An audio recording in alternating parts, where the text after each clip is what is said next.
Hello everyone, welcome to care of Kalyan. ఇవాళ నేను మీకు చూపించబోయే రెసిపీ క్యారమెల్ పుడింగ్ అండి. నా బర్త్డే రోజు మా వారు నాకు స్పెషల్గా చేసి పెట్టారు పుడింగ్. ఆ కేక్ అయితే చాలా సాఫ్ట్ అండ్ యమ్మీగా వచ్చింది. నేనైతే మా వారు ఎలా చేశారో ప్రాసెస్ మొత్తం కూడా ఎక్స్ప్లెయిన్ చేస్తాను. ఈ పుడింగ్ అయితే చాలా తక్కువ ప్రైస్లోనే అయిపోతుందండి. ముందుగా ఒక ప్యాన్ తీసుకొని అందులోకి షుగర్ 1 కప్ తీసుకొని 100 గ్రామ్స్ అనమాట. సో ఈ ప్యాన్లోకి తీసుకున్నారు. ఈ షుగర్ కూడా కంప్లీట్గా కరిగిన తర్వాత హనీ కలర్లోకి వస్తుందండి. ఆ టైంలో తీగ పాకం కానీ అలాగ వచ్చేలాగా చూసుకోకూడదు. ఈ టైం చాలా క్రూషియల్ అనమాట. ఫస్ట్ కంప్లీట్గా హనీ కలర్లోకి వచ్చినప్పుడు, హనీ కలర్లోకి టర్న్ అయిన వెంటనే కూడా స్టవ్ ఆఫ్ చేసేసుకొని దాన్ని బౌల్లోకి సర్వ్ చేసుకొని బౌల్ మొత్తం కూడా ఈవెన్గా స్ప్రెడ్ చేసుకోవాలి. ముందుగా 3 to 4 బ్రెడ్ స్లైసెస్ని తీసుకొని ఇలాగ ఎడ్జెస్ అంతా కూడా కట్ చేసుకోవాలి. సో ఈ స్లైసెస్ని పీసెస్గా ఒక మిక్సీ బౌల్లోకి తీసుకోవాలి. పీసెస్ అంతా కూడా పౌడర్ చేసుకోవాలి. బ్రెడ్ పౌడర్ అయితే రెడీ అయిపోతుంది.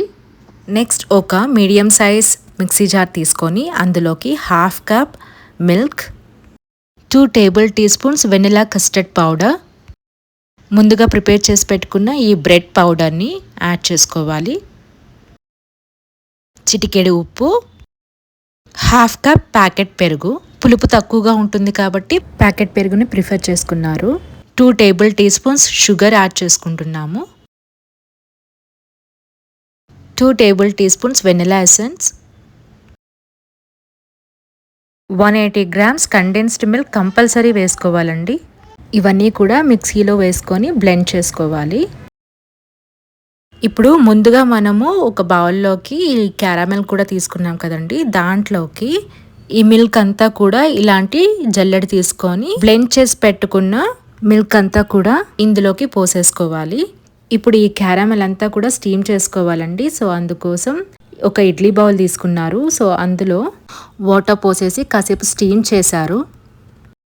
ఇప్పుడు బాగా స్టీమ్ అయిన తర్వాత చెక్ చేసుకుంటున్నారనమాట. ఇది చాక్ తోటి టెస్ట్ చేసి చూస్తే లోపలికి ఇలాగా అంటే చాక్కి ఎలాంటి క్రీమ్ కానీ ఏది కూడా అంటుకోదు. సో ఇట్ మీన్స్ క్యారమెల్ అనేది రెడీ అయిపోయింది, పుడింగ్ అనేది రెడీ అయిపోయింది అనమాట. మీరు ఇక్కడ ఇలాగ గుచ్చి చూస్తే చాక్కి ఎలాంటి క్రీమ్ కానీ అవ్వలేదు. సో పుడింగ్ అయితే రెడీ అయిపోయిందండి. ఇప్పుడు దీన్ని ఒక 2 hours పాటు ఫ్రీజర్లో పెట్టేసేయాలి. సో తర్వాత ఫ్రీజర్లో పెట్టిన తర్వాత దీన్నంతా కూడా ఇలాగా టిన్ నుంచి సపరేట్ చేసుకుంటున్నారు. ఈ విధంగా ప్లేట్ మీద ఇలాగ రివర్స్ చేసి ఇలా చేస్తే పుడింగ్ అయితే రెడీ అయిపోయిందండి. ఇలా బాగా ట్యాప్ చేసి ప్లేట్లోకి ఇలాగా ట్రాన్స్ఫర్ చేస్తున్నారు. సో పుడింగ్ అయితే ప్రిపేర్ అయిపోయింది. అండ్ ఈ విధంగా టేస్టీ పుడింగ్ చాలా సాఫ్ట్గా వచ్చిందండి. పుడింగ్ అయితే ఇలాగ నేను నా బర్త్డే అయితే మిడ్నైట్ సెలబ్రేట్ చేసుకున్నాను మా వారు చేసిన స్పెషల్ కేక్ తోటి. ఈ వీడియో మీకు నచ్చినట్లయితే లైక్ చేయండి, షేర్ చేయండి అండ్ కేర్ ఆఫ్ కళ్యాణ్ అని టైప్ చేసి బెల్ ఐకాన్ వస్తుందండి, సబ్స్క్రైబ్ చేయండి. Thank you.